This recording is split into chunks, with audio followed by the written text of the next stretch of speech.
Hey guys, today we're going to be reading The Mitten, and it is by Jan Brett. We've been reading some of her books. We're going to keep studying her for a little while, so let's all buckle up and listen. Once there was a boy named Nicky who wanted his new mittens made from wool as white as snow. At first, his grandmother, Baba, did not want to knit white mittens. If you drop one in the snow, she warned, you'll never find it. But Nicky wanted snow-white mittens, and finally Baba made them. Baba's probably right, though, don't you think? After she finished, she said, "When you come home, first I will look and see if you are safe and sound, but then I will look and see if you still have your snow-white mittens." So off Nicky went, and it wasn't long until one of his new mittens dropped off in the snow and was left behind. Oh, Nicky, should have listened. A mole, tired from tunneling along, discovered the mittens and burrowed inside. It was cozy and warm and just the right size, so he decided to stay. A snowshoe hare came hopping by. He stopped for a moment to admire his winter coat.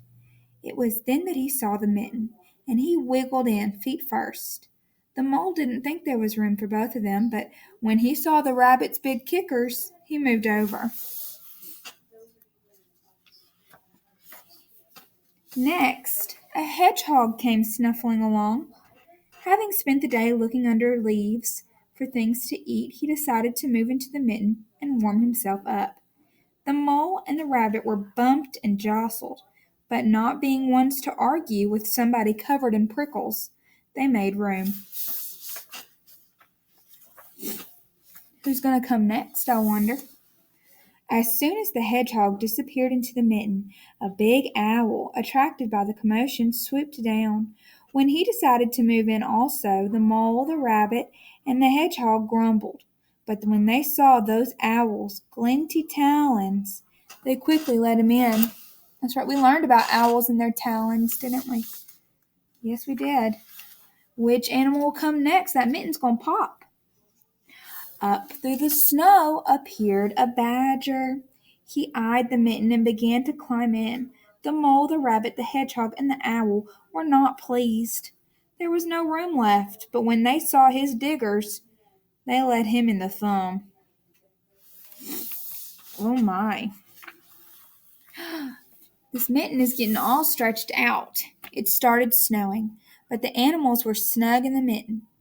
The waft of warm steam rose in the air, and a fox trotting by stopped to investigate. Just the sight of the cozy mitten made him feel drowsy. The fox poked his muzzle in. When the mole, the rabbit, the hedgehog, the owl, and the badger saw his shiny teeth, they gave the fox a lot of room. I wonder who's going to come in next. Oh no. A great bear lumbered by. He spied the mitten, all plumped up. Not being one to be left out in the cold, he began to nuzzle his way in. The animals were packed in as tightly as could be, but what animal's going to argue with a bear? The mitten swelled and stretched. It was pulled and bulged to many times its size, but Baba's good knitting held fast. I wonder if any more animals could fit. I don't think they can. Along came a meadow mouse, no bigger than an acorn.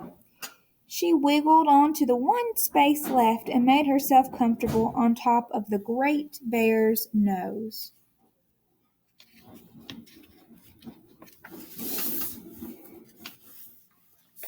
The bear, tickled by the mouse's whiskers, gave an enormous sneeze. Ah-choo! The force of the sneeze shot the mitten up into the sky and scattered the animals in all directions. On his way home, Nicky saw the white shape in the distance. It was the lost mitten silhouetted against the blue sky. Well, that was lucky, wasn't it? As he ran to catch his snow-white mitten, he saw Baba's face in the window. First she looked to see if he was safe and sound, and then she saw that he still had his new mittens.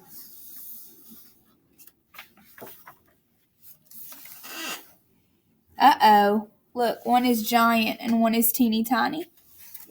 So this was The Mitten by Jan Brecht. Thank you for reading with me today, and I will see you next time.